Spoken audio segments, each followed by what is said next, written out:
insight yang bisa diambil dan tentunya yaitu tadi sedaging-dagingnya ilmu ya kalau nggak dipraktekkan ya basi juga nanti ya. Jadi materi-materi kemarin coba diambil insight-nya, dirangkum, kemudian dijadikan action plan. Ya, to-do list apa yang bisa dikerjakan terlebih dahulu. Oke? Seperti itu. Alhamdulillahirrahmanirrahim. Baik, bagaimana teman-teman semuanya? Sudah siap untuk belajar kita pada malam hari ini? Coba dong kalau sudah siap, ketik di kolom komentar angka 3. Nah, coba. Yuk, kita bareng-bareng belajar pada malam hari ini bersama Coach Arvin Mardianto. Oke. Masih 3 orang. Oke, yang lainnya ada teman-teman yang sudah hadir, kami ucapkan selamat datang dan selamat bergabung di program Kurma. Insya Allah kita akan belajar pada malam hari ini. Dan yang sudah siap langsung ketik angka 3 ya. Disiapkan catatannya, disiapkan alat tulisnya ya karena ya itu tadi kita rekamannya nanti kita akan share di terakhir ya. Jadi ya teman-teman biar bisa menulis ya karena ikatlah ilmu dengan tulisan ya. Seolah nanti jika teman-teman punya poin-poinnya sehingga bisa dieksekusi nantinya. Oke? Jadi belajarnya malam hari ini dan pastikan teman-teman juga interaktif ya. Videonya di on cam, jadi kita biar belajar bareng-bareng bertatap muka untuk bisa saling mengenal juga tentunya ya, menjalin silaturahmi juga. Oke, oke, baik. Alhamdulillah banyak yang sudah berkomentar 3, berarti sudah siap kita mulai pada sesi kita pada malam hari ini. Oke, are you ready? Ready. Baik, diri kita tepuk tangan kepada Coach Arvin Mardianto. Kepada beliau, waktu dan tempatnya kami persilakan.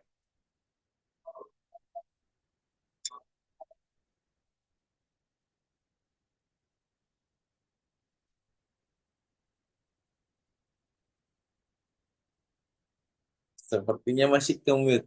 Ah, Baik Mas Andre, terima kasih siap. atas waktu dan kesempatannya. Izin ya Bapak Ibu, kita belajar bersama, kita akan sharing terkait pada Zoom malam hari ini. Tapi sebelum kita membuka, saya mau pantun dulu ya, mungkin ya. Boleh pantun Bapak Ibu? Kalau saya pantun, jawabnya apa biasanya? Mas Andre jawabnya apa Mas Andre? Kalau ada yang pantun Mas Andre. Siap. Kalau ada yang pantun, jawabnya apa Mas Andre? Cakep.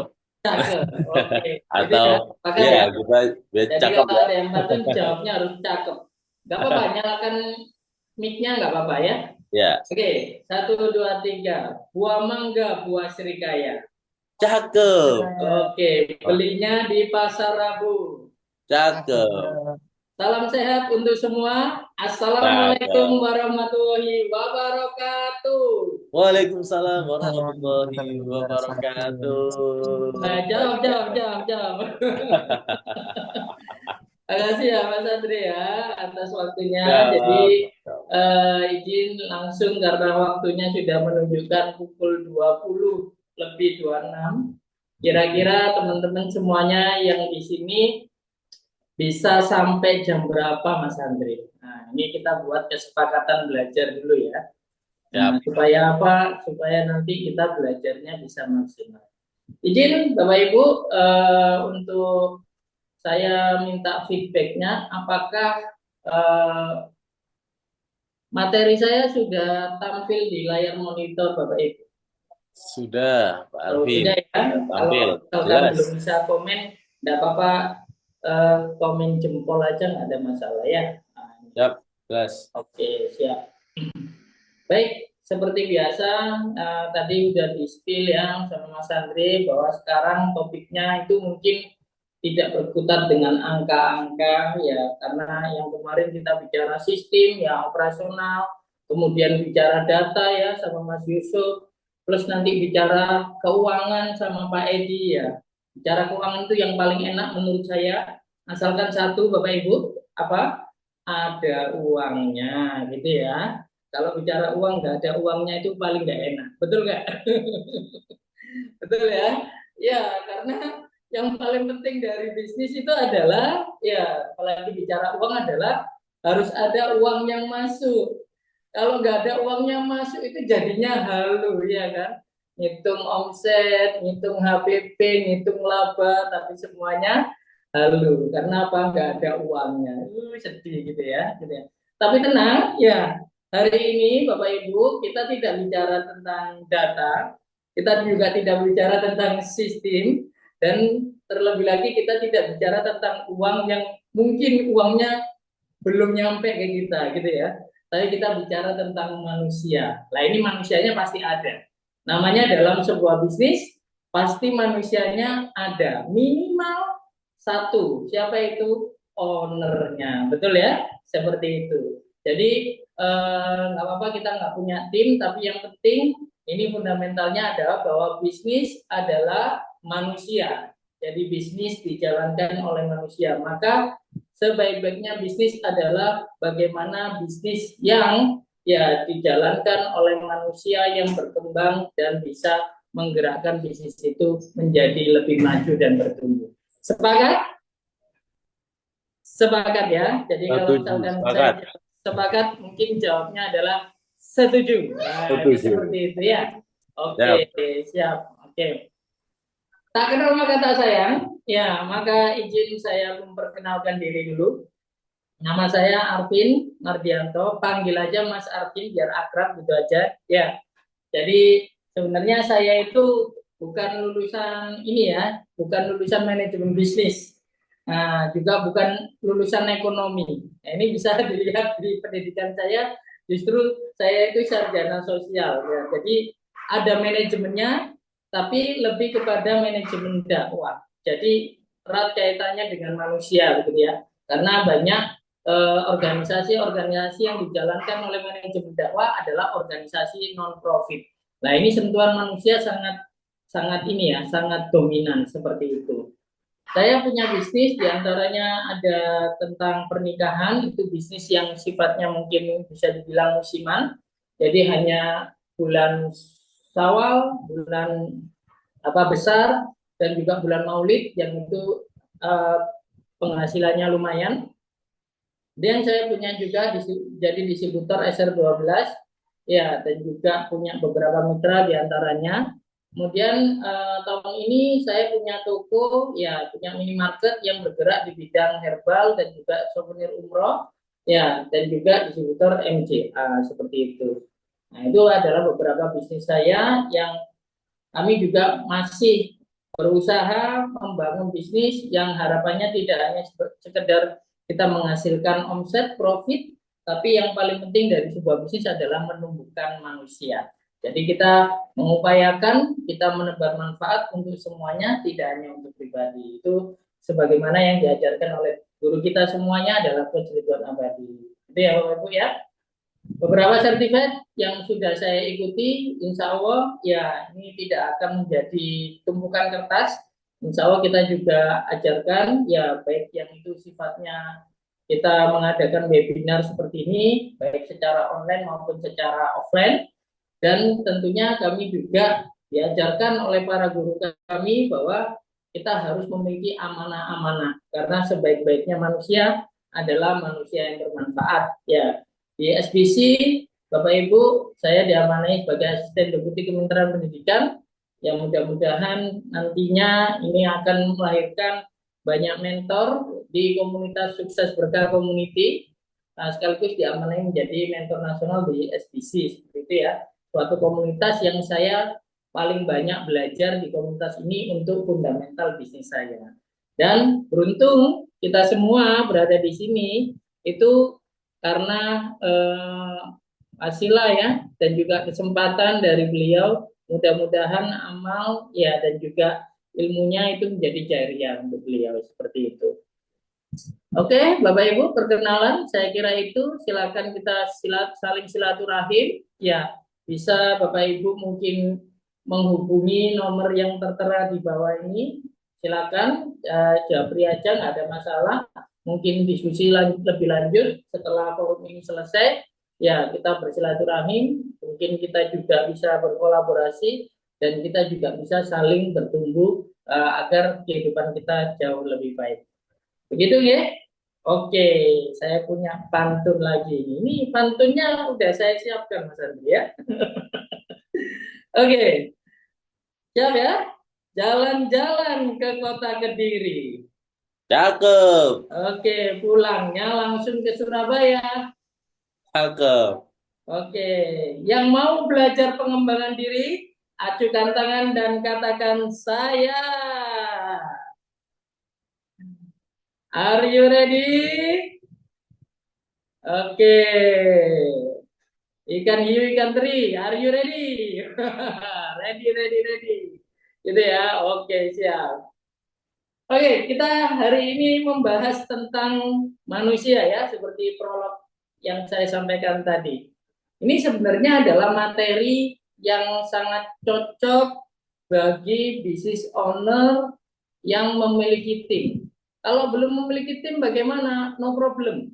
Ya, bisa untuk diri sendiri. Artinya apa? Ya, sasaran daripada materi ini adalah individu atau tim yang bagaimana mereka harus sadar bahwa mereka itu istimewa. Mereka itu punya potensi, ya, kayak berlian itu tadi, punya nilai, punya value yang lebih. Mereka bukan hanya sekedar tenaga kerja, mereka bukan hanya sekedar manajer. Nah, ini biasanya materi ini saya sampaikan di training saya yang namanya Training Grid Manager ya, salah satu program dari Management Development Program seperti itu ya.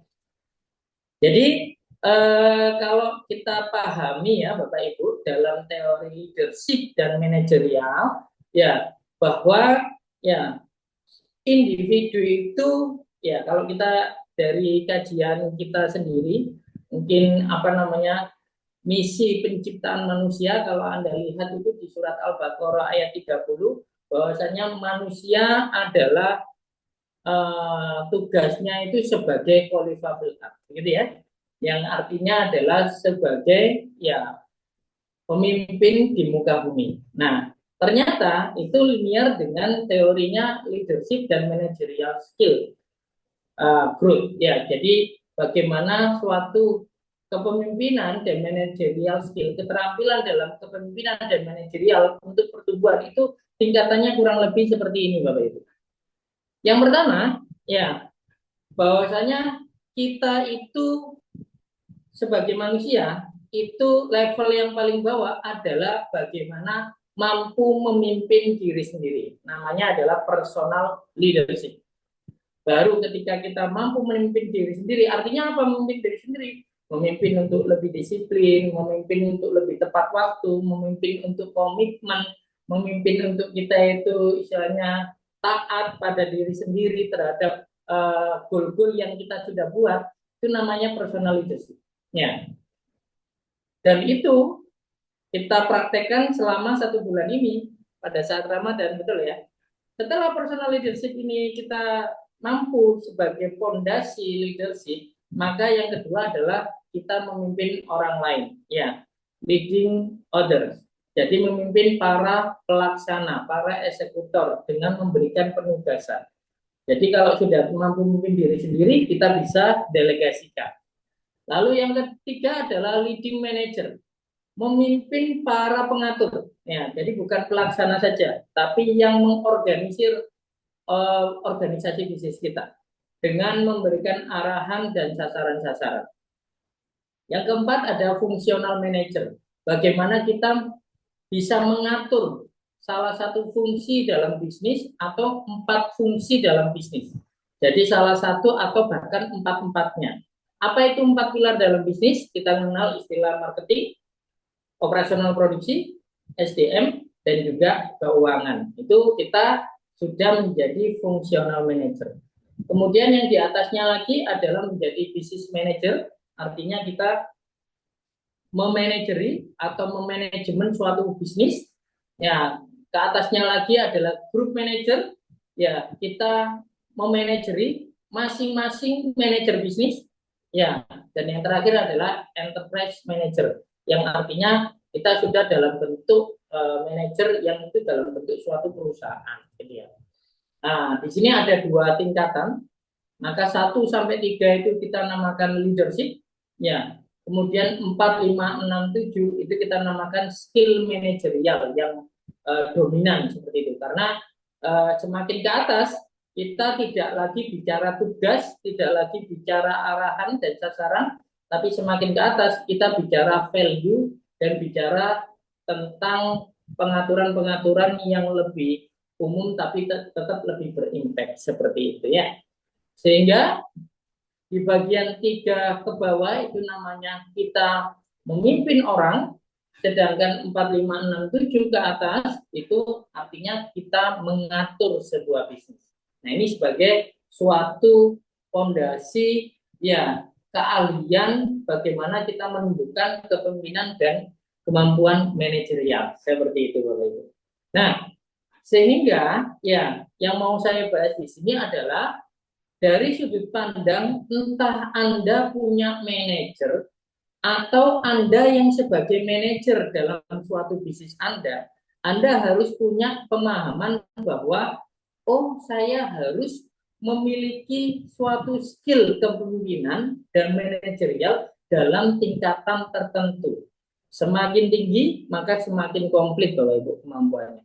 Jadi jangan hanya puas dengan memimpin diri sendiri atau sudah punya tim yang sifatnya itu pelaksana, tapi tingkatkan terus potensi diri Anda sampai mampu memimpin manajer, mampu menjadi manajer fungsional, mampu menjadi manajer bisnis, mampu menjadi group manager sampai enterprise manager seperti itu mulai ya.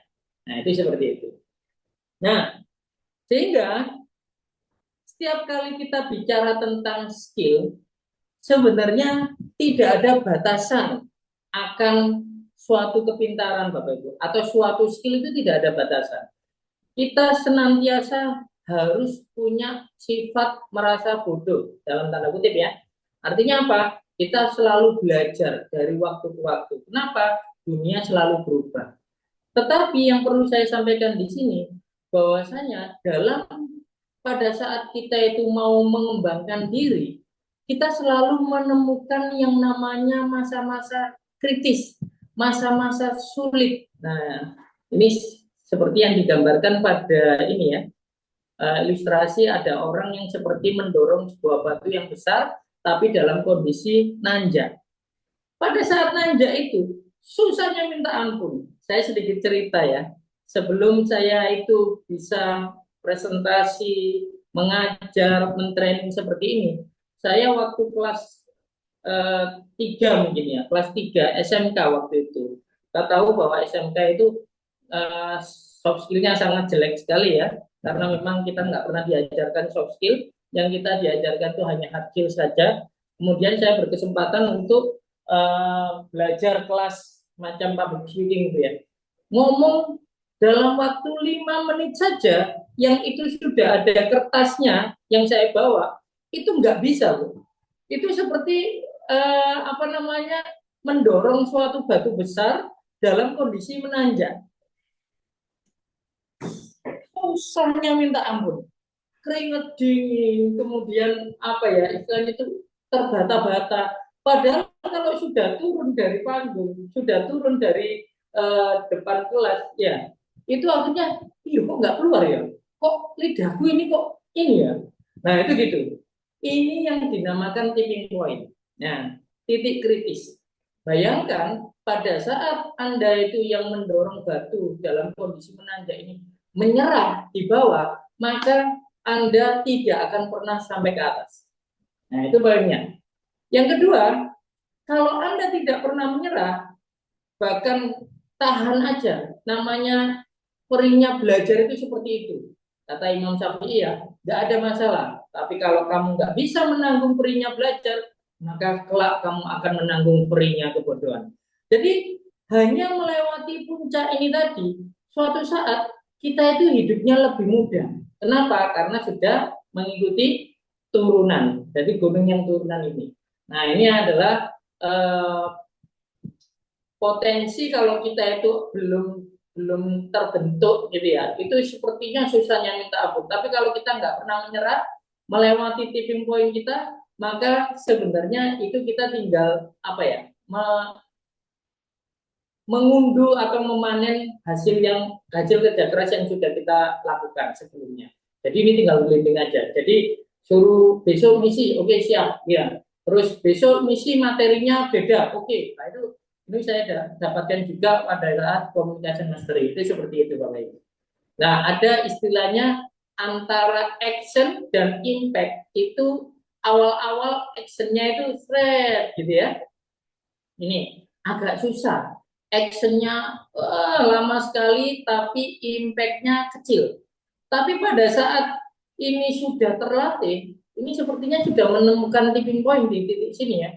Nah, ini ya gap A ini tadi, little A ini sedikit sekali actionnya, tapi langsung lonjakannya naik. Nah, ini yang namanya uh, big impact. Ini namanya kalau kita sudah melewati tipping point. Seperti itu ya Bapak Ibu. Sehingga kemampuan mengenali potensi diri sangat penting untuk mengembangkan diri. Nah, kira-kira Bapak Ibu kuatnya di mana? Apakah kuatnya mungkin di aspek komunikasi? Oh, kuatnya adalah di aspek data, yang kita belajar kemarin data. Kuatnya di aspek pembuatan sistem, atau kuatnya di aspek keuangan, hitung-hitungan. Nah, ini Anda harus punya ya kesadaran bahwa diri kita itu pasti punya potensi dan bagaimana kita menemukan potensi itu dengan cara apa? Kita ya ambidek. Ambidek itu eksplorasi dan eksploitasi. Nah, itu seperti itu. Sehingga potensi diri adalah suatu kemampuan entah berupa fisik, bakat, kecerdasan dan sebagainya yang terdapat dalam diri kita namun belum diolah dan dimanfaatkan secara maksimal. Jadi kita itu istimewa Bapak Ibu. Allah menciptakan kita itu luar biasa. Ya, Allah itu menjadikan kita manusia itu Allah menyebutkan bahwa manusia adalah makhluk yang paling sempurna, ibaratnya gitu. Di antara makhluk Allah yang ciptaan Allah yang lain, bahkan lebih tinggi daripada malaikat apabila manusia itu mampu ya memaksimalkan potensi dirinya. Nah, kenapa anugerah Bapak Ibu? Ya, sehingga tugas kita ini karena Allah sudah percaya pada kita sebagai manusia, sebagai khalifah, tugas kita adalah menemukan dan mengembangkan potensi diri kita tersebut. Ya, sehingga jangan sia-siakan. Siapapun yang ada di sini, ada 28.000 orang yang ada di sini, ya, itu pasti Allah tidak memperjalankan kita dengan sia-sia atau dengan kebetulan. Semuanya pasti dibekali dengan keistimewaan. Seperti itu ya. Nah, jadi tugas kita, yuk bareng-bareng ya kita belajar malam ini temukan potensi diri kita. Nah, itu. Karena seterbatas apapun diri kita, ternyata kita jauh melampaui apa yang kita bayangkan. Kita coba simak video yang sudah saya siapkan ini, suatu berita yang ternyata mungkin bagi sebagian orang dengan kondisi orang yang seperti ini kayaknya nggak mungkin deh dia itu bisa maksimal dalam hidupnya. Tapi ternyata video ini bisa menginspirasi kita. Kita simak sama-sama ya. Maaf, suaranya nggak keluar ya? Iya, belum Pak Arvin. Oke, kayaknya saya salah share screen tadi ya. Iya. Jadi share sound-nya belum saya tekan ya. Oke.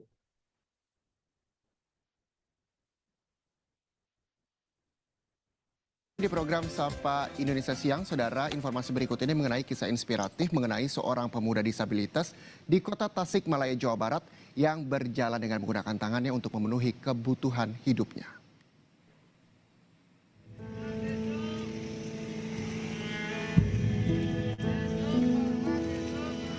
Pernahkah Anda sekali saja menyerah dalam menjalani sesuatu? Jangan pernah menyerah.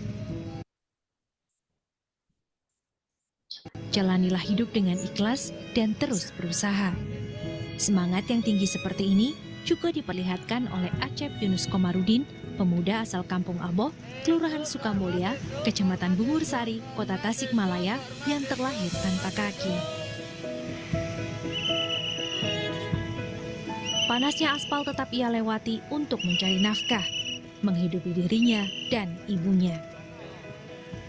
Kisah Asep panjang untuk diceritakan. Namun banyak orang di kota Tasikmalaya mengetahui bahwa ia telah bertahun-tahun berjualan dengan menarik kotak plastik berisi dagangan dengan tubuhnya. Dan kedua tangannya digunakan sebagai kaki untuk berjalan. Apalagi dengan jalan yang PSBB ya gitu ya, tapi masih bisa berjualan gitu, situasi ekonominya sedang ini. Jadi memang Bapak sering membantu ya orang ini Pak? Atau memang sering lihat Pak? Sering lihat ini.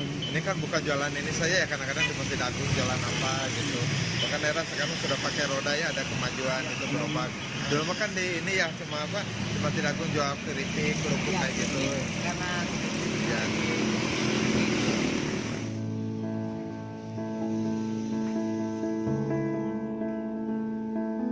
Ia dulu pernah berjualan mainan di rumahnya dan sengaja tak memilih untuk turun ke jalan karena tinggi tubuhnya kadang tidak bisa terlihat oleh pengendara, sehingga rawan untuk tertabrak.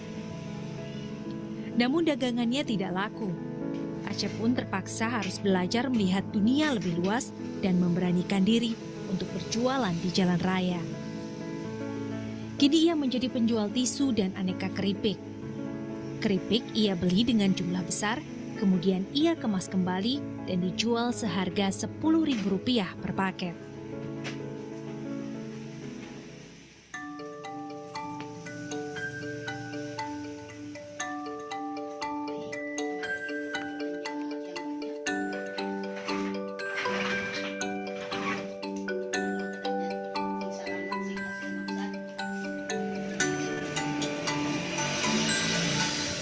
Setiap harinya, ia akan membawa dagangan ke pusat kota dengan motor 3 roda miliknya.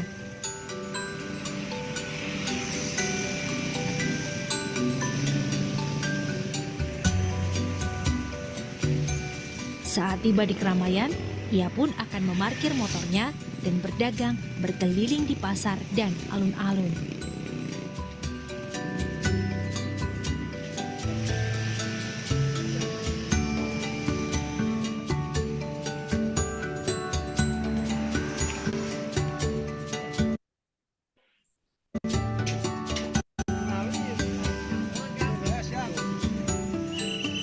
Aturan PSBB membuat warga yang biasanya ngabuburit di alun-alun kota Tasikmalaya kini sepi.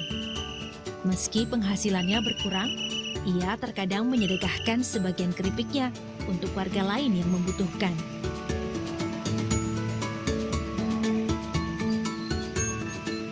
Yang sekarang diadakan PSBB, jadi semakin sulit bagi saya. Mungkin bukan hanya saya saja, tapi bagi para pedagang-pedagang yang lainnya juga mungkin terdampak. Tapi bagi saya memang bukan berarti saya berhenti, tapi saya terus berusaha untuk memikirkan harus bagaimana. Sempat kemarin putus asa juga, cuman bukan berarti putus asa bukan karena apa-apa ya, karena situasinya ya, karena memang kemarin tidak memungkinkan ya. Saya itu tidak semua terjual karena di luar kemampuan saya gitu. Kalau kita dipaksakan mungkin saya tidak sanggup. Jadi ya sudahlah, saya sedekahkan ke masyarakat sekitar sini, terutama yang di tetangga-tetangga yang ada di sini. Kekurangan yang dimiliki bukan hambatan untuk menjalani hidup. Pandemi COVID-19 tak hanya berimbas pada dirinya, namun pada banyak rekan-rekan lainnya sesama pedagang. Ia ingin menebarkan kisah kemandirian sebagai pesan untuk tetap semangat dalam menjalani hari-hari. Dede Ibin, Kompas TV, Tasikmalaya, Jawa Barat.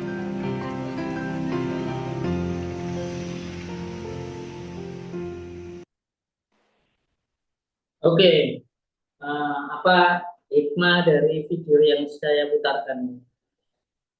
Jadi kita kalau merasa diri kita kurang, kemudian kita melihat video ini dan kita merasa tidak bisa melakukan apa-apa, Nah, akhirnya ketika melihat video ini kita merasa tertampar gitu ya, bahwasanya dengan segala keterbatasan kita masih bisa fokus pada kelebihan-kelebihan diri kita seperti itu.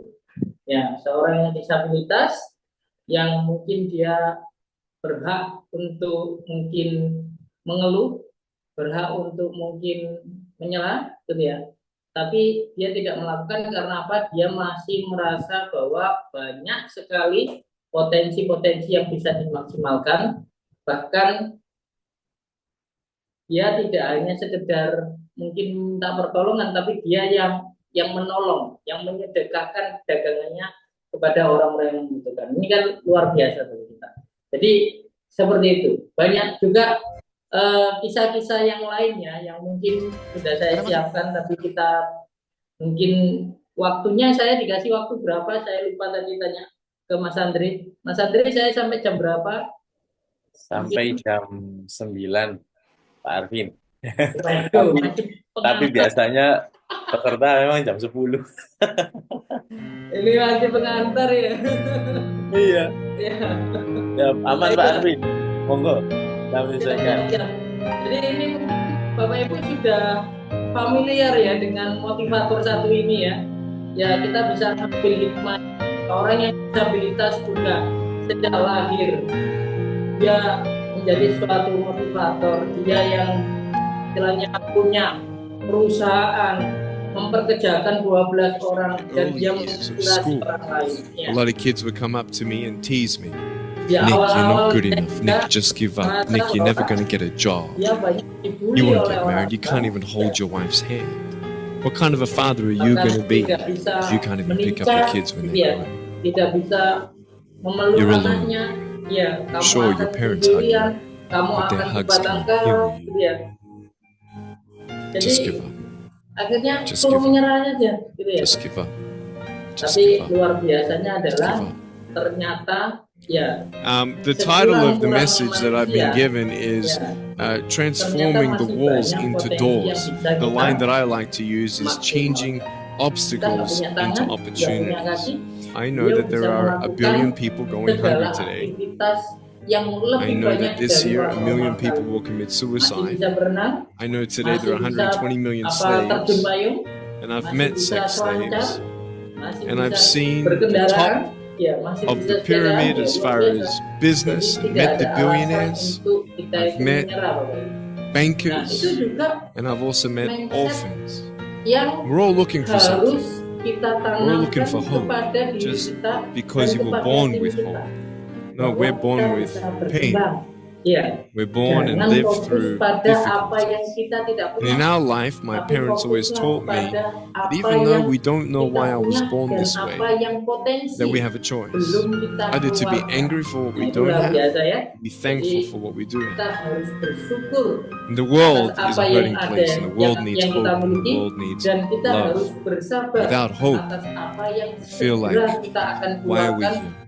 At age 8, I thought that I should commit suicide. At age 10, I tried to drown myself in 6 inches or 15 centimeters of water in my home. I told my dad I just wanted to relax. But really, I wanted to end my life. I had enough. Why? I didn't have hope. I thought I didn't have hope. Today you can see that I had hope. I have been speaking at 5 congresses, I've met 7 presidents all around the world. My largest crowd was 110,000. I have 30,000 invitations for me to speak. I've spoken to 4.5 million people face to face in the last 48 hours. This year in Serbia, we've reached 5 million through me. I have 2 organizations. I have a non-profit organization and I have a for-profit. I've got a gorgeous wife and I don't need hands to hold her hand. I only want to hold her heart. And you know, how am I going to hug my kids? So many kids, they come up to me, it's amazing. They put their hands behind their back and hug me with their neck. And I've realized in life, even the worst parts of my life can be turned into good and even more special. The greatest 2 days in anyone's life, the day you were born and the day you knew why. There's a greater purpose for my life. Sehingga I am here for a apa reason. yang bisa kita lakukan? Sure, I didn't Yang get a bisa Anda miracle, lakukan adalah but I untuk realized menggali something. potensi diri itu. If God Anda doesn't change my harus tahu circumstance, apa tujuan He's going to Anda, use my life apa to be a alasan miracle for someone Anda else. mendirikan When bisnis, you don't get a miracle, apa you can alasan still be a Anda miracle for someone menjadi else. pemimpin dalam bisnis. And if you haven't Itu found ada that peace alasan of yang knowing kuat. who you are and why Kalau you're here, tidak ada I want you alasan to yang know that's kuat, how I've maka overcome. sebenarnya I don't have any cukup hidup words. kita itu My book's untuk called Life diri Without sendiri. Limits.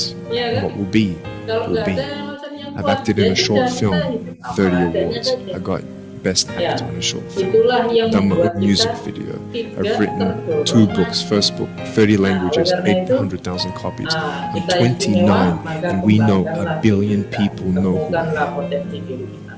Ya, But to sekalipun bring kita up my sudah pride and my terlambat, name and my status, ingat, trust me. lebih I'm baik just terlambat like daripada tidak sama you. But I sekali. hope you are Dan inspired to know istilahnya tidak ada that if kata I can dream terlambat, big, ya, so can you. sebelum ajal itu mendekat. Nah, seperti itu ya. Nah, oleh karena itu, Bapak Ibu, ada suatu konsep yang menarik bagaimana kita bisa menemukan atau mengembangkan potensi diri kita sehingga hidup kita itu lebih bermakna, hidup kita itu lebih enjoy, bahkan kita itu senantiasa apa ya, seolah-olah ya kehidupan kita itu senantiasa dibutuhkan, kemudian bermanfaat, bermakna, berharga. Itu ada suatu konsep di Jepang itu namanya ikigai. Apa itu ikigai? Ikigai adalah suatu pertemuan yang dimana ketika kita mengerjakan sesuatu itu pertemuan di antara apa yang kita cintai, ya, kemudian apa yang kita kuasai, kemudian apa yang dibutuhkan oleh dunia, dan apa yang dibayar dari kita atas apa yang kita lakukan. Empat-empatnya kalau kita ketemu, maka itu yang dinamakan ikigai, hidup yang bermakna. Nah, begitu. Sehingga kalau cuman kita menyukai bidang tertentu, kemudian kita ahli di dalamnya, tapi kita tidak dibayar untuk itu dan dunia tidak membutuhkan, berarti kita hanya bekerja berdasarkan passion, ya kan? Kalau kita punya keahlian dan kita dibayar atas itu, tapi keahlian itu tidak kita sukai dan dunia tidak membutuhkan, itu namanya profesi, ya kan? Kalau kita punya hal yang kita sukai, dunia membutuhkan itu, tapi kita tidak menguasai bidangnya dan kita tidak dibayar atas itu namanya misi atau misi sosial. Nah, kayak kita itu banyak misi sosial, gitu ya. Kemudian kalau kita misalkan punya dunia membutuhkan itu dan kita dibayar untuk itu, maka artinya kita punya suatu pekerjaan. Dan ikigai adalah empat-empatnya kita memiliki dan itu beririsan di tengah dan itu namanya adalah ikigai. Bagaimana kita punya makna, kita punya kita punya alasan untuk melakukan sesuatu. Nah, begitu. Oke, maka coba ini bisa Anda screenshot, ya, Anda coba renungkan, gitu ya. Kira-kira apa ikigai Anda? Tulis di sini ya, apa yang Anda sukai. Ya, oh saya itu suka dengan hal-hal yang berbau, apa tulis? Tentang kecantikan, tentang kulit, tentang bayi, tentang mesin, tentang apa buku, apa aja, tentang public speaking, komunikasi, silakan. Kemudian apa yang Anda kuasai, tulis saja. Saya punya skill manajerial, saya punya skill komunikasi, saya punya skill IT, saya punya skill apapun itu tulis 5 hal yang Anda kuasai. Kemudian hal apa yang Anda dibayar untuk itu? Saya mentraining dibayar untuk itu. Saya mengelola perusahaan, saya digaji untuk itu. Saya sebagai teknisi, saya digaji untuk itu. Nah, misalnya gitu ya. Apapun ya yang menghasilkan uang, tulis 5 hal itu. Kemudian Anda juga cari apa yang dari Anda yang dibutuhkan oleh dunia. Dunia membutuhkan dari saya tenaga kesehatan. Saya background-nya dokter. Nah, dunia membutuhkan saya untuk membuka lapangan pekerjaan. Saya pengusaha yang punya kendaraan atau industri yang padat karya, misalnya. Dunia membutuhkan ya mengentas kemiskinan. Dunia membutuhkan mencerdaskan kehidupan bangsa. Saya seorang guru, ya, misalnya gitu ya. Maka 4 hal ini kalau digabungkan, maka ikigai saya adalah saya seorang yang passion dalam bidang pendidikan, saya menguasai bidang trainer, mentoring, dan sebagainya. Kemudian dunia membutuhkan pengusaha-pengusaha muslim yang kuat dan sebagainya, dan saya dibayar untuk itu. Maka saya adalah seorang, nah itu gitu ya. Itu adalah ikigai.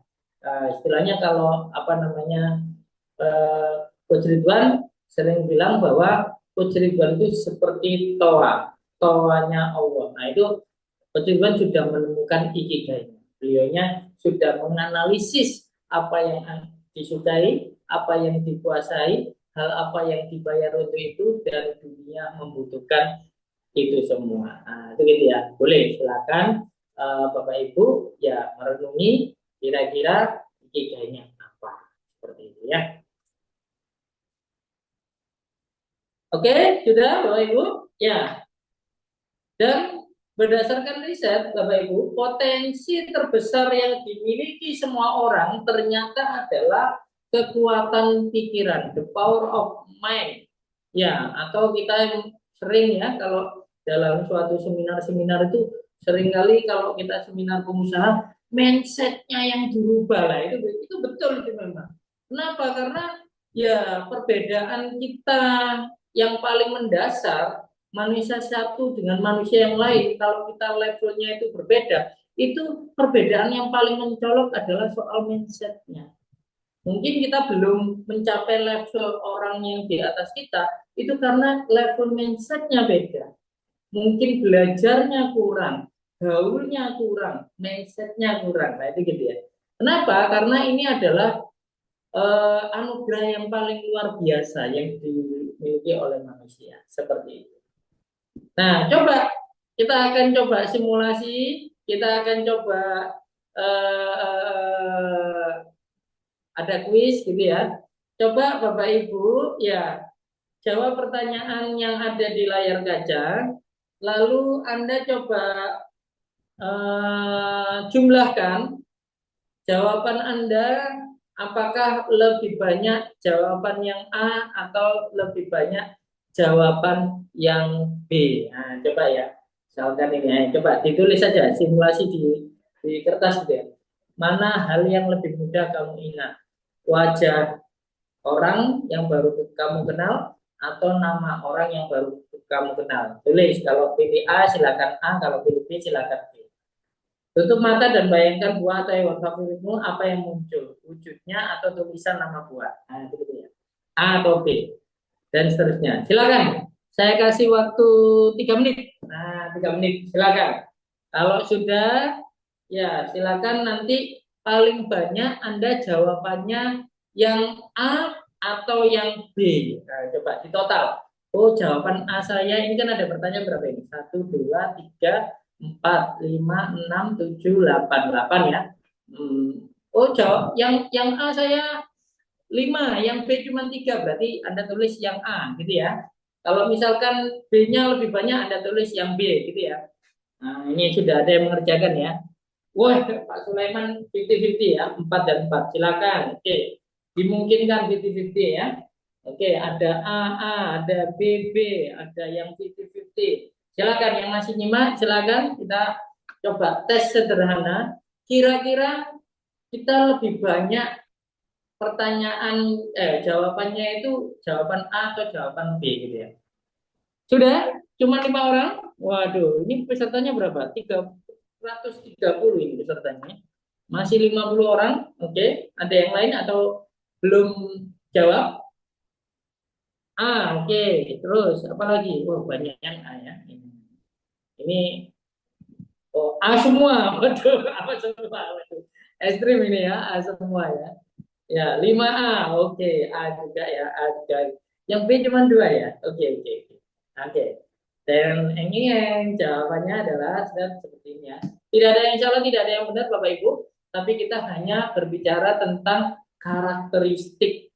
Kira-kira kita itu karakteristik otak kita itu dominan otak kanan atau dominan otak kiri ya, itu gitu ya. Jadi kalau Anda jawabannya adalah yang A, berarti Anda dominan otak kanan. Ya, karena yang dibayangkan itu wujudnya, kemudian gambarnya, gitu ya. Kemudian apa itu otak kanan itu orang kreatif, ya toh? Nah, penuh rasa ingin tahu, suka imajinasi, ya, seling mengikuti apa kata hati daripada otakmu. Orang lain iri karena kamu selalu bersemangat dan penuh kreativitas, ya kan? Ini hasilnya.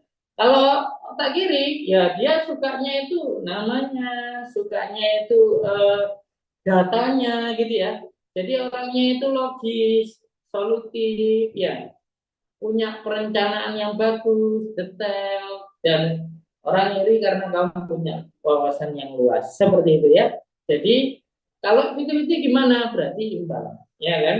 Jadi antara kiri dan kanan imbang. Tentunya kuis ini atau tes ini hanya sekilas, ya, sekilas membaca dominasi otak. Idealnya dilakukan secara offline dan harus cepat jawabnya, cepat. Nah, itu seperti itu. Nah, karena ini online mungkin tingkat akurasinya masih ya ada margin of error-nya, itu seperti itu. Kalau A itu kanan Pak, ya karena kita bisa lihat jawabannya adalah wajahnya, wujudnya, santai orangnya, ngelamunan, ya halu, kreativitas gitu ya. Itu gitu ya, petualangan ya. Tapi kalau B itu wah mikirnya itu data, matematik gitu ya. Jadi dia harus apa penuh pertimbangan, logis ya, perencanaan seperti itu ya. Kalau B itu adalah otak kiri seperti itu ya. Nah, jadi hebatnya dalam otak manusia itu Bapak Ibu ya adalah terdiri dari sel-sel atau yang dinamakan neuron. Jadi orang dewasa itu punya 1 triliun sel dan kecerdasan manusia diukur dari seberapa banyak hubungan antar sel yang terbentuk. Jadi semakin kita itu usianya tua, nggak boleh kita itu semakin apa? Males belajar, males ke seminar, males ikut training, itu nggak boleh. Kenapa? Nanti otaknya mengkerut. Risetnya begitu ya. Risetnya itu otaknya mengkerut. Artinya apa? Tambah kecil, nggak pernah dilatih. Hubungan antar selnya itu putus. Ketika hubungan antar selnya putus, itu yang mengakibatkan pikun. Nah, kan gitu ya. Jadi ini luar biasa. Nanti saya jelaskan risetnya juga. Itu seperti itu. Nah, isi risetnya. Jadi riset ini dilakukan oleh Profesor David Snowdon, Profesor Kedokteran Universitas Kentucky, gitu ya. Jadi ada biarawati di School Sister of ya Notre Dame yang usianya mencapai 85 sampai 90 tahun. Mereka tidak menderita Alzheimer alias pikun dan lain-lain, ya, gula di dalam otak itu. Kenapa? Karena mereka terus belajar dan terus beraktivitas sehingga mengatasi kelumpuhan otak. Jadi nggak pikun, umurnya lebih panjang dibandingkan dengan biarawati yang hanya memasak dan membersihkan kamar. Ini penting. Jadi siapa bilang semakin tua nggak usah terlalu mikir. Lah itu juga penyakitnya. Ya harus mikir. Yang nggak boleh itu apa? Stres. Gitu loh. Jadi tetap harus pikir tapi happy. Lah itu gimana caranya? Gitu loh. Ayo, kita mikir kalau misalkan uangnya banyak mungkin happy kan gitu kan. Kita mikir kalau keluarganya harmonis kan happy. Jadi yang nggak boleh itu bukan nggak mikirnya Bapak Ibu. Yang nggak boleh itu stresnya. Nah, gitu ya. Jadi tolong bedakan. Semakin tua kita, yang kita kelola itu adalah manajemen stresnya, bukan manajemen pikir. Mikir aja. stresnya yang nggak boleh. Nah, seseorang yang dia itu terus belajar, terus bertumbuh, terus dia itu naikkan kapasitas dan sebagainya. Nah, ini risetnya, tidak menderita Alzheimer. Nah, itu gitu. Ya, itu ada 700 biarawati yang mengembangkan otaknya untuk diteliti oleh Profesor David Snowdon. Hasilnya seperti ini, Bapak Ibu. Model otak yang tidak dirangsang dengan koneksi yang sedikit koneksi yang terinteraksi. Jadi pedot kabeh, ya kan? Putus semua, ya. Jadi sedangkan ini adalah model otak muda yang kaya dengan koneksi berkat rangsangan aktivitas. Kon mikir, kon baca buku, kon sinau, kon ngajar. Coba itu, kita lihat guru-guru besar itu. Ya, dosen-dosen besar gitu ya. Itu kan usia 75. Ya, kita lihat ilmu kita aja, luar biasa itu. Itu kalau dibedah otaknya mungkin terkoneksi semua itu. Nggak lupa, ya. Nggak pikun gitu kan. Nah, ini diadopsi dari buku Hendricks ya, Impact the Environment on Brain Development, karya Profesor Maren C. Diamond. Nah, itu kayak gini Bapak. Sehingga saya himbau, kalau boleh saya wajibkan, mari kita sama-sama belajar dan naikkan kapasitas. Kalau SPC itu begini, ya kan? Imannya ditinggikan, ilmunya dipanjangkan, amalnya dilebarkan. Terus kapasitas. Tidak ada istilahnya tua. Tua hanya angka. Ya, tapi berbicara pertumbuhan, berbicara belajar, berbicara kita naikkan kapasitas, tidak mengenal usia. Sepakat Bapak Ibu? Kalau sepakat, coba ketik di kolom komentar. Sepakat, sepakat, sepakat. Gitu ya. Setuju, setuju, setuju. Nah, itu gitu. Ini kita harus kembangkan diri kita, ya kan? Nah, betul. Nah, gitu ya. Nah, itu gitu. Jadi bayangkan, Bapak Ibu, kita sebagai manusia, ya, itu rata-rata punya 1 triliun neuron, sel tadi, yang di otak tadi, ya kan? Sedangkan lebah, bayangkan, lebah itu hanya memiliki 7.000 neuron. Nah, lebah itu. Perbandingannya Bapak Ibu, ya, lebah itu dapat membuat dan merawat sarang madu, mengukur jarak, mengumpulkan nektar, dan memproduksi madu, dan melakukan komunikasi dengan lebah yang lain. Dia hanya punya 7.000 neuron. Artinya apa? Hewan lebah itu bisa membuat ya, membangun sarang, maintain sarang, mengukur jarak, mengumpulkan nektar, membuat madu, sampai komunikasi dengan lebah yang lain. 6 tugas dalam satu waktu. Padahal dia hanya otaknya itu punya 7 neuron. Manusia punya 1 triliun. Jadi kalau kita ibaratnya ada mungkin kita punya 1 tugas merasa berat, kita punya mungkin tambahan lagi tugas ngerasa berat. Wah, ini berarti sebenarnya kita itu belum memaksimalkan fungsi otak kita, belum memaksimalkan fungsi ya akal kita. Itu seperti itu. Kenapa? Karena perbandingannya adalah lebah tadi 6 tugas dalam sekali waktu, bisa hanya 7 neuron. Nah, gitu. Makanya di The Incredible Human Brain itu mengatakan bahwasanya seandainya otak kita itu dioptimalkan, Bapak Ibu, kita dapat mengingat 10 informasi baru dalam 1 detik. Otak kita mempunyai kemampuan mengingat informasi 1 angka yang diikuti angka 0 yang panjang lebih dari 10,5 juta kilometer. 1, 0, 0, 0, 0, 0, ini saya papan tulisnya nggak cukup, sampai 10,5 juta kilometer.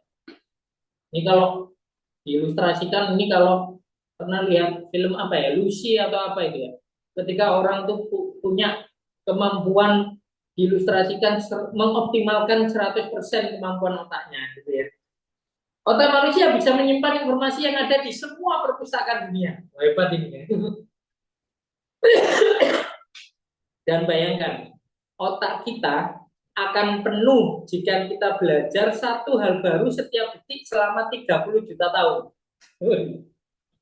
Jadi nggak ada alasan saya burn out, saya stres, saya ini. Itu gara-gara kita tidak memahami bahwa luar biasa Allah menciptakan potensi akal kita, potensi otak kita itu yang harus kita aware, sadari, itu ya. Jadi udah ya, kita punya tugas sebagai khalifah fil ard, maka tidak mungkin Allah tidak memberikan perangkat yang sedemikian hebat dalam diri kita. Nah, kita harus nyadari itu. Nah, itu poinnya ya. Nah, ini coba ada 3 orang yang bisa kita tengok ya. Mezofani, dia punya kemampuan berbicara dalam 60 bahasa. Kita sebagai orang biasa yang belum mengoptimalkan otak kita, 2 bahasa udah pusing. Tambah bahasa Arab, tambah pusing lagi. Ini 60 bahasa. Gitu ya.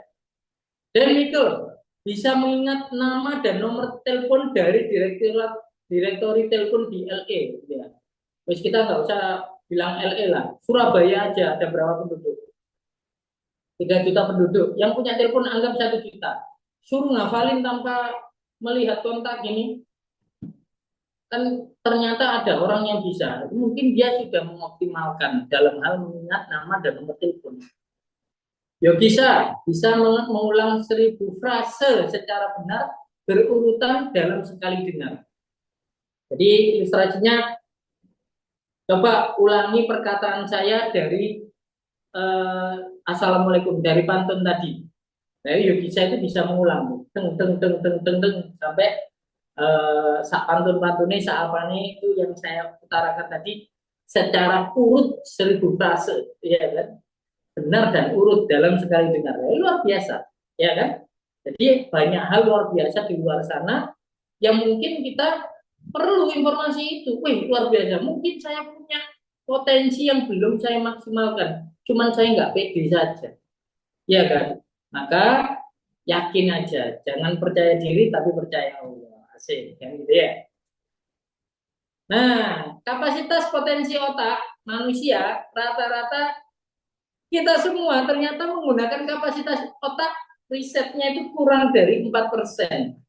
Jadi kayaknya nih tadi nih, ya kan? Jadi bisa dibayangkan Bapak Ibu, ternyata otak kita, akal kita itu seperti raksasa yang tidur, ya kan? Sleeping giant. Nah, jadi belum dibangkitkan saja potensinya. Banyak orang yang tidak mampu menggunakan kapasitas potensi otaknya.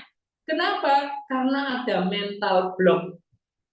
Jadi sebenarnya bisa, cuman karena ada mental block, oh sudah dijustifikasi dulu. Saya loh gaptek lah, itu sudah sebenarnya gaptek bisa belajar, cuman karena sudah kena mental block, akhirnya nggak mau belajar. Gitu kejadiannya. Dan itu tidak hanya terjadi pada diri kita, tim kita melakukan itu.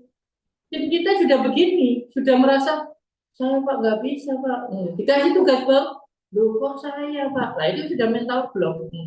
Kayaknya nggak bisa Pak nyampe target segitu lah, itu sudah mental block namanya Bapak Ibu. Nah, itu. Sehingga bagaimana kita menghancurkan mental block seperti seorang karate yang memecahkan balok es bertingkat-tingkat, apa yang bisa kita lakukan? Ya, yang kita lakukan adalah exercise. Jadi kita latih sampai hancur Bapak Ibu. Maka di dalam kaidah kita menumbuhkan orang dan menumbuhkan potensi diri, kaidahnya cuman 5, ya kan? Apa? 1 latih, 2 latih, 3 latih, 4 latih, 5-nya latih. Ya, latih terusnya. Bahkan di dalam bukunya Outlier, ya Malcolm Gladwell mengatakan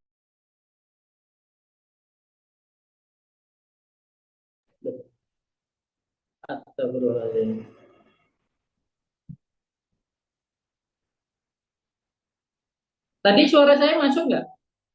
Ada yang bisukan saya ini tadi soalnya. Masuk. Masuk. Oh masuk ya. Oh, kayaknya kepencet ya. Oke, siap. Jadi Malcolm Gladwell dalam bukunya Outlier menuliskan bahwasanya ada istilah magic number. Ya, magic number itu apa? Jika Anda ingin melatih satu keahlian, maka Anda harus latih satu keahlian itu selama 10.000 jam. Pernah dengar angka itu? Ya kan? Jadi kalau misalkan Bapak Ibu ya, misalkan kepingin mengembangkan potensi diri di bidang public speaking, maka Anda harus melatih public speaking ya dengan audiens dan kondisi yang tertentu selama 10.000 jam. Kalau 10.000 jam misalkan saya satu hari ngisi Zoom misalkan gitu ya, selama 10 jam satu harinya, maka 10.000 jam itu saya membutuhkan waktu selama 1.000 hari Bapak Ibu. 1.000 hari non-stop tanpa putus, maka saya akan tempuh dalam waktu kurang dari 3 tahun. Baru saya bisa dianggap apa? Public speaking handal. Jadi kalau belum 10.000 jam, ya itu masih belum terlatih. Nah, gitu. Pun sama untuk keahlian yang lain. Ada yang kepingin melatih kepemimpinannya, ya salah satu mungkin indikatornya adalah memimpin rapat secara efektif, maka Anda harus memimpin rapat selama 10.000 jam. Kalau satu hari Anda rapatnya cuma 2 jam, maka butuh waktu berapa tahun? Berapa hari? Ya, kalau 2 jam satu hari, rapat tiap hari, non-stop, tanpa libur, minggu tetap rapat 2 jam, 2 jam, 2 jam, 2 jam, maka Anda membutuhkan waktu kurang lebih berapa? 2.000 hari. 2.000 hari kalau dibagi 1 tahun, misalkan 300 hari, misalkan, gitu ya. Maka ketemunya Anda membutuhkan waktu 7 tahun. Kurang dari 7 tahun, Anda bisa menjadi pemimpin yang handal dalam memimpin suatu rapat yang efektif. Jadi latih itu mental blocknya hancur. Ya, gitu ya. Ya, gitu ya. Itu gitu ya. Jadi itu potensi kita sering terhambat soalnya karena apa? Mental block. Nah, itu seperti itu ya. Nah, sehingga ayo kita hancurkan mental block itu, ya kan? Informasi yang sudah melekat dalam pikiran seseorang seringkali dianggap sebagai kebenaran mutlak. Padahal bisa saja salah. Misalkan saya itu orangnya nervousan. Oh iya dulu nervous. Kenapa? Gak biasa. Itu harus di-crack gitu kan. Harus dibongkar itu mental blocknya. Value yang sudah dianut, yang sudah tertanam dalam pikiran, yang katanya sulit dirubah, ternyata itu kita bisa benahi keyakinan yang keliru tersebut dengan kita menginstal ulang pikiran kita. Nah, ini gitu. Jadi kalau kita install ulang saja, oh ya kalau dulu kan saya belum pengalaman. Tapi kalau saya ternyata latihan, ternyata enggak juga ya. Bisa juga ya saya mulai berkurang groginya. Oh ternyata kenapa kok saya itu dulu nggak bisa ngomong, kok keringat dingin, kok bicara di depan 5 menit saja sudah nggak bisa. Oh karena saya persiapannya kurang. Persiapannya hanya fokus ke materi, nggak persiapan mental. Oh ternyata ada tips and triknya. Sebelum ngisi harus ke belakang dulu, sebelum ngisi harus minum air putih dulu, tenangkan diri, tarik nafas. Oh ternyata ada ilmunya. Setelah mempelajari ilmu, lambat laun mental blocknya sudah retak gitu ya. Retak akhirnya kita bisa patahkan mental blocknya seperti itu. Sehingga Bapak Ibu, pada saat kita itu keluar dari zona nyaman kita, ya masalah terbesar kita bukan pada orang lain, tapi masalah terbesar kita adalah di internal kita, yakni mental blocknya, takutannya, banyak alasan, negatif thinking, ya. Itu karena apa? Kita tidak mau melangkah atau tidak mau keluar dari zona nyaman. Sehingga kita harus pilih mau tetap nyaman dalam kondisi saat ini atau ingin meraih impian-impian yang lebih besar. Karena tidak ada kenyamanan dalam suatu kesuksesan. Sukses harus diraih dengan kerja keras. Sukses harus diraih dengan apa? Dengan belajar.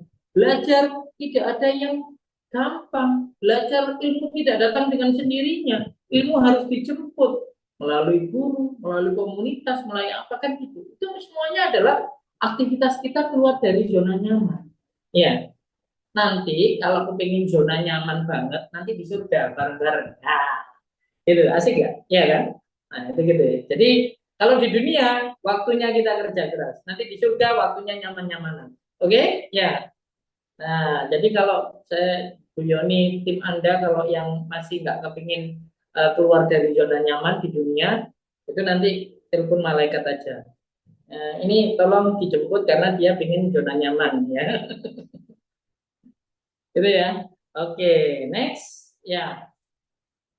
Big mindset dan growth mindset. Yang zona nyaman tadi adalah big mindset. Jadi otaknya digembok. Wes, menurut saya yang benar ini. Ya. Tapi kalau growth mindset bertumbuh otaknya. Ya. Kenapa dunia berubah? Sekarang ya dulu katanya jualan yang laku itu offline ya. Terus muncul yang namanya online digital. Nggak lama lagi ini sudah AI, sudah artificial intelligence, sudah gini. Wah, ya itu dunia semakin cepat, maka kita harus semakin bertumbuh, ngikuti Pak. Nggak bisa kita nyantai-nyantai, iya kan? Nggak bisa ya udah sekarang kan udah bukan era saya. Oh nggak bisa, kita tetap harus bertumbuh dan kita bertumbuh bareng-bareng antar generasi, ya kolonial, milenial itu sama-sama. Kita harus punya growth mindset. Yang artinya kita dalam 5 situasi itu selalu ya dikendala tanpa tegar, bertahan dalam kendala, dalam keadaan ada tantangan, ya punya keinginan kuat untuk belajar, berkembang, pantang mundur. Kalau suksesnya itu orang lain kita belum jadi sukses, nggak apa-apa. Kita jemput orang lain tersebut sebagai sumber inspirasi dan pembelajaran. Kalau kita mendapatkan kritik, maka kritik itu penting atau sangat berguna dalam pembelajaran kita. Dan dalam situasi kita masih merintis, kita masih usaha terus-menerus, maka seorang yang growth mindset harus bekerja keras dengan usaha yang terbaik, sebab jalan menuju perkembangan yang baik dan sukses adalah effort terus-menerus, ya kan? Nah itu, sehingga yuk kita dalam proses menuju growth zone itu ternyata melalui zona-zona di 2 sebelumnya. Apa itu? Zona takut sama zona belajar. Ya wajar. Kenapa kok kita itu keluar dari zona nyaman itu selalu kurang percaya diri, bahkan sering alasan, mudah dipengaruhi? Itu sudah tahap. Yang tidak boleh kita lakukan adalah mundur lagi ke comfort zone. Tetap maju aja ke learning zone, habis itu ke growth zone. Nah, jangan sampai ke comfort zone lalu kita mundur lagi, ya kan? Mundur lagi, setelah gak bisnis-bisnisan, ruwet bisnisnya, ya wis pokoknya ORP disipur wae nyantai. Berarti bukan hanya comfort zone itu, Anda mundur ke play zone, zona bermain, pengennya seneng-seneng, gak punya tujuan, gak punya tanggung jawab, kan gitu. Nah, sehingga ini roadmap-nya supaya Anda itu masuk ke dalam growth zone harus melewati zona takut dan zona belajar. Karena di sana kita menuju ya dari orang yang harus dipimpin menjadi orang yang harus memimpin. Ini substansi daripada manusia, bahwa manusia adalah seorang yang diutus untuk menjadi seorang khalifah fil ardh, mimpin. Jadi siap dipimpin, siap memimpin. Jangan hanya siap dipimpin saja. Waktu memimpin, belum siap, tapi harus siap memimpin. Seperti itu, ya kan?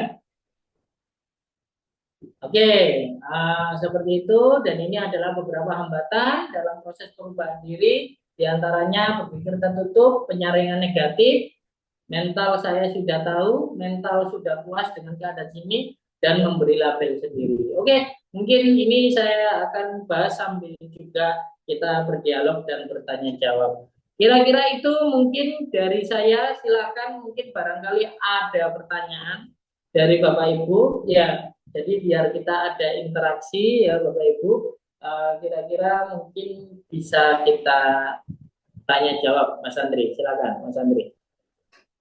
Baik, Masya Allah, keren banget nih teman-teman ya.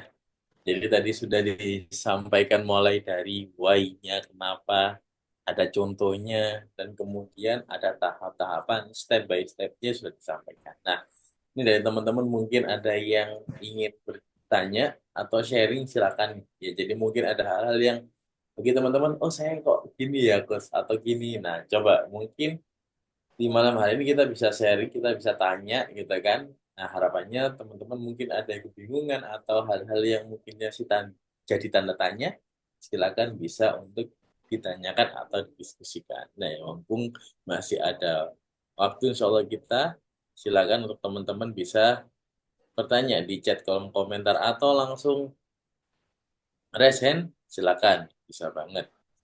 Oke, silakan nih teman-teman. Boleh raise hand, boleh di kolom komentar atau langsung open mic boleh. Nah, ini.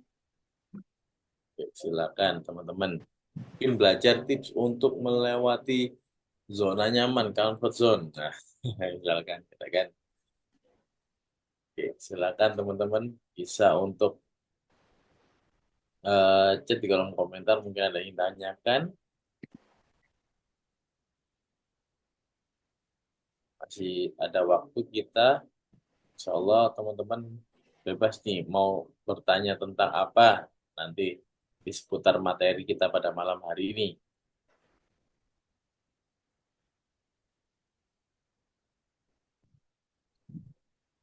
Kalau mau raise hand silakan. Bisa. Tadi kita sudah membahas tentang bagaimana membuat mental block kita biar apa ya? Biar kita tidak mental block tadi. Nah, step-stepnya sudah disampaikan. Oke, saya lihat di chat masih belum ada. Oke, dan kami informasikan juga ya untuk teman-teman ya.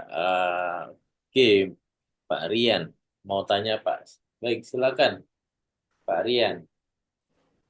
Bagaimana pertanyaannya Pak? Silakan mau langsung unmute boleh atau chat di kolom komentar juga boleh. Oke, ada pertanyaan dari Pak Rian Coach. Bagaimana cara merubah orang yang mental block? Oke, ini pertanyaan yang sering ditanyakan ya. Jadi cara merubah orang yang bermental block. Nah, ini yang jangankan orang gitu ya. Jadi kita itu sering kali ini ya, menurut saya kadang juga seperti itu sih, nggak usah jauh-jauh ya kan. Kita sama pasangan itu kan kepingin pasangan saya itu harusnya seperti ini, gitu. Mentalnya itu jangan mental block, kira-kira gitu kan? Ya, harusnya mental bertumbuh lah itu kesalahan fatal sih. Adalah kita berharap kita bisa merubah orang lain. Jadi tugas kita itu bukan merubah orang yang bermental block menjadi dia tidak mental block. Itu bukan tugas kita. Tugas yang merubah mental block itu adalah orang itu sendiri.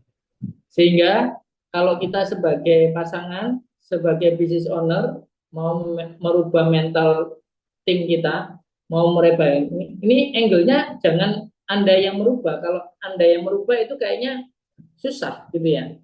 Kenapa? Ya karena selama dia tidak mau merubah ya nggak bisa. Jatuhnya itu kayak misalkan gini. Seperti kita itu mau masuk kamar gitu ya. Ternyata kamarnya itu dikunci. Ya, dikuncinya dari dalam. Gimana caranya kita masuk ke kamar tersebut? Ya, misalkan yang punya kamar itu di dalam kamar gitu ya. Kan caranya adalah kita dobrak, berarti kita rusak kuncinya sehingga pintunya itu terbuka, ya. Tapi rusak kuncinya kan gitu. Atau kita gimana caranya ketok pintu gitu ya, ketok gitu ya, adik atau siapa gitu, tolong dong dibukain. Nah, itu tinggal bukain. Nah, itu ada dua pendekatan yang berbeda. Tapi pada prinsipnya kalau manusia merubah manusia lain itu nggak bisa. Ya, tapi kita berharap pada hidayah, gitu kan. Jadi didatangkan hidayah supaya dia terinspirasi. Jadi kita itu hanya bisa menginspirasi, hanya bisa menggugah kesadarannya. Nah, itu kata kuncinya. Jadi kita tidak bisa memastikan bahwa oh saya kalau mau merubah saya gini kan saya gini. Enggak. Tapi kata kuncinya adalah saya harus temukan sesuatu yang itu menggugah kesadarannya sehingga dia sendirilah yang akan merubah mental block. Itu caranya. Jadi mereka apa loh yang membuat dia itu akhirnya punya alasan sehingga dia itu mau menghancurkan mental blocknya sendiri. Itu kata kuncinya. Entah karena misalkan, oh saya itu hidup tadi ya, ketika kita bicara ikigai, saya itu hidup untuk keluarga saya itu hidup untuk panggilan hati saya. Nah itu kita harus bisa menggugah kesadaran mereka bahwa kamu harus berubah, kamu harus lebih baik karena ada alasan yang kuat yang harus kamu perjuangkan. Nah, kata kuncinya seperti itu, Mbak. Sehingga kalau kita belum bisa menggugah mereka, membangun kesadaran mereka, dan mereka tidak mau bergerak, maka selamanya kita tidak akan bisa merubah orang lain. Karena memang merubah orang lain bukan tugas kita, bukan tugas business owner, bukan tugasnya suami merubah istri, tapi suami hanya menggugah kesadarannya istri dan mohon pertolongan Allah agar disadarkan, itu poinnya ke sana ya. Jadi kalau kita pasti bisa merubah orang, saya yakin itu sesuatu yang sulit bahkan ya. Tapi yang bisa kita lakukan adalah bagaimana menggugah kesadarannya dia agar mereka bergerak dengan sendirinya dan ke depan saya harus lebih baik dengan cara menghancurkan mental block. Salah satu caranya adalah 5 hal ini. Berpikir tertutup, penyaringan negatif, saya sudah tahu, saya puas dengan keadaan saat ini dan memberi label diri itu harus dihilangkan hambatannya. Apa maksudnya? Nah ini berpikir tertutup itu kayak orang itu ya kemana-mana dia bawa gelas tertutup. Kira-kira ilmunya nyampe nggak? Ya nggak nyampe. Dia tidak berpikiran terbuka. Jadi ibarat dia mau pengen dapat air, tapi dia selalu bawa gelasnya tertutup. Ya kan gitu. Jadi hilangkan hambatannya ini, Mbak. Nah, hambatannya adalah oke, kamu harus hidup dengan pikiran terbuka, ya kan? Sehingga punya alternatif yang tepat. Berarti bagaimana? Carikan guru, ya kan? Carikan komunitas. Terus kasih informasi-informasi yang positif. Supaya apa? Dia tidak terkungkung dengan pemikirannya dia. Nah, jadi gitu. Yang kedua, penyaringan negatif. Merasa sulit, tidak dapat percaya pada orang lain. Temenan tak gitu. Nah, ini kita harus menyaring informasi, terutama yang negatif. Masa lalu, trauma ini kita harus juga keluarkan ya. Dan kita ganti dengan kata-kata yang positif seperti itu. Saya sudah tahu adalah kata-kata yang sangat berbeda dengan saya pernah mendengar. Kenapa? Kalau saya sudah tahu itu sudah informasi berikutnya itu nggak didengarkan biasanya. Nah, gitu. Sehingga jangan keras kepala. Jadi boleh kita punya pendapat, boleh kita punya kesimpulan sendiri, tapi harus menerima informasi dan ide baru. Nah, itu harus mulai. Biasanya orang yang bilang saya sudah tahu itu kebanyakan orang berbicara. Nah, tapi kita akan mulai belajar bagaimana kita mendengar dan bertanya. Begitu. Terapi. Jadi harus ada terapinya. Ya, terapi saya sudah tahu adalah diganti kata-katanya dengan saya sudah pernah mendengar. Lalu yang biasanya sering menjelaskan A, B, C, D, E, maka diganti dengan saya bertanya. Diganti lagi dengan saya mendengarkan. Nah, itu terapinya adalah terapi mendengarkan. Ya, kita punya 2 telinga dan 1 mulut, artinya kita diharapkan lebih banyak mendengar daripada kita berbicara. Sudah puas dengan keadaan saat ini? Nah, sudah puas itu berarti kita harus mengatur termostat kehidupan dalam diri kita. Nah, sudah puas dengan penghasilan 10 juta? Sudah puas? Ya, cobalah. Kalau 10 juta itu Anda merasa cukup, ya, karena Anda mengatur hidupnya hanya untuk diri sendiri. Cobalah Anda lihat, mungkin ada saudara-saudara kita yang kekurangan. Berarti Anda harus punya pemasukan yang lebih. Nggak cukup kayaknya 10 juta kalau kepingin bangun masjid. Nah, nggak cukup kayaknya 10 juta kalau saya ingin bantu orang. Jadi kita harus setting, ya bukan setting gaya hidupnya, tapi setting keberkahan hidupnya. Nah, dari sana akhirnya mulai itu ada kesadaran untuk memperbaiki diri dan mulai untuk kita ya belajar untuk bertumbuh dan lebih baik lagi. Jadi nggak pernah puas dalam arti yang positif, ya kan. Sering melabeli diri sendiri, ini juga salah satu hambatan dalam mental block, ya. Seperti belum pernah nyoba, selalu menganggap saya lo nggak bisa, saya orangnya lo gaptek, saya lo cuman tukang apa, ya kan. Nah, perasaan-perasaan yang melabeli diri sendiri itu tadi, itu sebenarnya adalah pembatasan atas potensi diri kita. Maka ketika ada orang yang tadi masih bermental block ngomong, saya gaptek, Gus, jangan bilang gitu, ganti aja kata-katanya. Oke, saya akan coba hal baru. Oke, saya akan coba pelajari. Oke, saya akan coba lihat tutorialnya. Oke, saya akan, nah gitu terus. Kenapa? Karena bila merasa tidak bisa, namun tidak kita kuasai skill tersebut, maka itu akan menjadi tiket masuk untuk level berikutnya. Jadi kita, oke, saya akan coba tutorialnya. Itu berarti tiket untuk belajar, tiket untuk naik kelas. Nah, berapapun harganya harus Anda tebus, ya kan? Karena kemajuan terjadi saat seorang mengalahkan rasa takut dan meninggalkan zona nyamannya. Bila tidak nyaman berbicara di depan umum, apakah Anda akan mencari alasan atau segera berlatih agar bisa tampil dengan baik? Maka selamanya Anda tidak akan bisa berbicara di depan umum kalau selamanya Anda bilang saya orangnya grogian. Tapi coba diganti kata-katanya. Ayo ada kesempatan manggung, ayo ada kesempatan untuk ngisi training. Anda ganti, sebentar saya akan coba mempersiapkan diri. Ganti kata-kata saja, itu sudah powerful, seperti itu ya. Nah, nanti yang punya mental block itu coba di list kira-kira apa hambatan terbesar saya untuk berubah. Ini di list dulu. Oh, dalam berpikir tertutup. Oh, ini saya merasa paling bagus di sini. Ini yang membuat saya nggak mau belajar lagi. Saya merasa sudah paling bagus. Oh, ini loh. Informasi apa yang menurut Anda sulit dipercaya? Mas, aku nggak percaya kalau digital marketing atau live itu bisa menghasilkan omset atau profit. Saya nggak percaya. Udah ditulis saja. Nanti ini harus diganti penyaringan negatifnya. Gitu ya.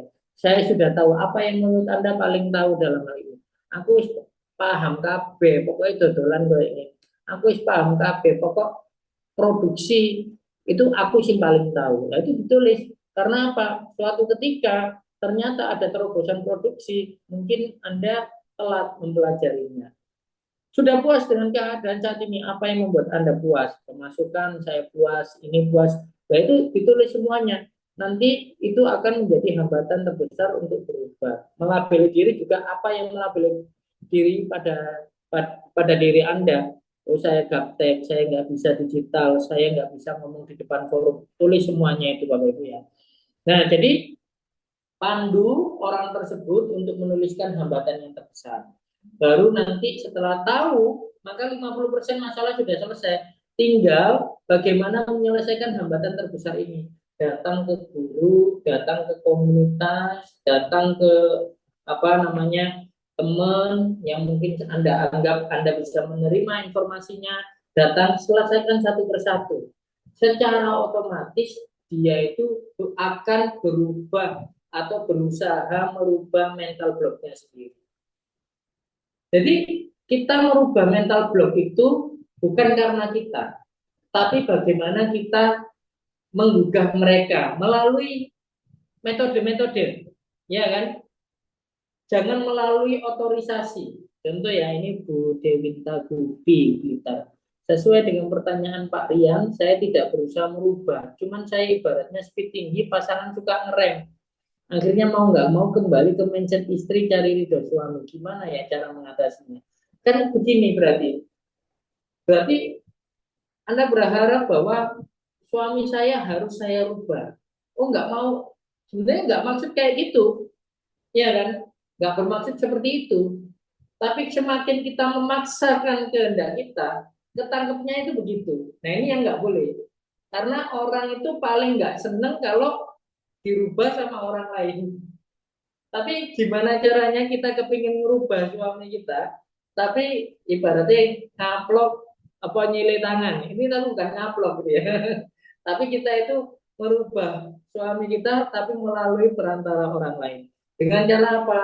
Ya, aku lo melu training iki, apik kok. Gelem nggak ngancani aku. Nah, kan gitu ya. Misalnya Bu Dewinta ya, itu nanti triknya gitu Bu. Ya. Jadi bukan kita ngajari langsung, bukan kita langsung kayak misalkan ayo melaku gas gitu, bukan gitu ya Bu ya. Tapi kita itu kayak ngajak ke guru, ngajak ke majelis, ngajak ke teman. Biar yang ngajari itu temennya, biar yang ngajari itu guru kita, biar yang ngajari itu komunitas. Di sana Bu, pikiran yang tertutup itu nanti jadi terbuka. Di sana yang awalnya dia itu merasa sudah paling tahu semua, lu ketemu orang-orang, lu kok ini baru ngerti aku. Nah itu gitu. Jadi kita itu merubah itu memang dari pikiran, tapi yang paling gampang merasuk kepada pasangan kita atau tim kita itu ternyata paling gampang tuh dari orang yang dia kagumi, sama lingkungan, sama teman dekat gitu loh. Terkadang kan gengsi ya Bu ya, suami kok dibilang sama istri, oh saya punya koam gitu kan, ibaratnya kan gitu ya. Tapi kalau ini ustadznya yang bilang gitu ya, coachnya yang bilang, walaupun tidak secara langsung spesifik ke suami ibu, tapi kan setidaknya apa, ibu menjadi jembatan untuk menggugah kesadaran suami agar oh iya aku kudu berubah ini, oh iya aku punya mental block, berarti aku harus latihan ini. Nah itu maksud saya. Jadi ngaplok nilai tangan, ya kan? Ada peribahasa yang lebih baik nggak dari itu? Itu kan untuk kejahatan ya, untuk keburukan. Mungkin peribahasanya adalah ya menggunakan ya perantara orang lain untuk ya menyadarkan orang yang kita ingin dia lebih baik kan gitu ya. Melalui guru, komunitas, sahabat dan sebagainya. Paling penting 5 hambatan ini jenengan harus tahu kira-kira hambatannya apa sih. Nah itu tentukan aja treatmentnya satu persatu. Seperti itu mungkin mudah-mudahan terjawab. Bagaimana Bapak Ria dan Ibu Dewinta? Apakah ada feedback?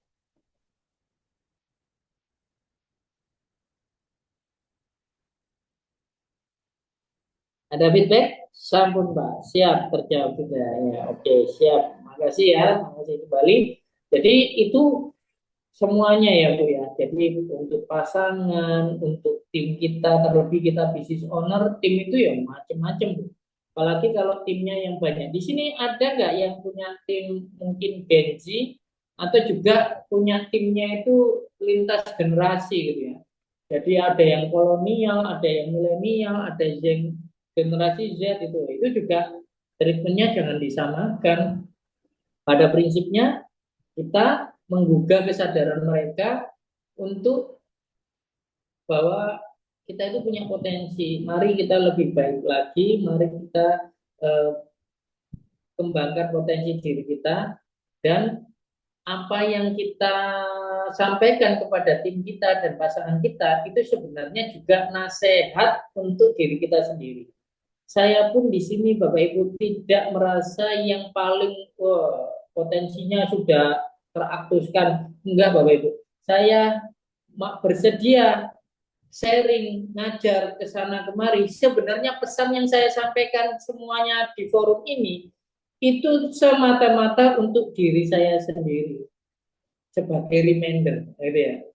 Oh, saya masa ngajar gini-gini, ternyata saya mental blocknya banyak juga. Secara nggak langsung kan saya harus begini. Ya sudah, karena saya juga sudah mengajarkan seperti ini, maka saya harus mempraktekkan. Maka saya nggak boleh kasih contoh yang jelek lah, kira-kira gitu. Jadi semuanya seperti itu. Nanti Anda menyampaikan ke tim, menyampaikan ke pasangan, menyampaikan kepada manajer Anda, supervisor Anda, direktur Anda, maka harus ingat kata-kata ini. Semata-mata pesan ini juga berlaku untuk saya yang menyampaikan business owner, manager. Nah, itu gitu ya. Seperti itu. Oke, silakan mungkin Mas Andre, apakah ada tambahan, pertanyaan, dan juga sharing-sharingnya?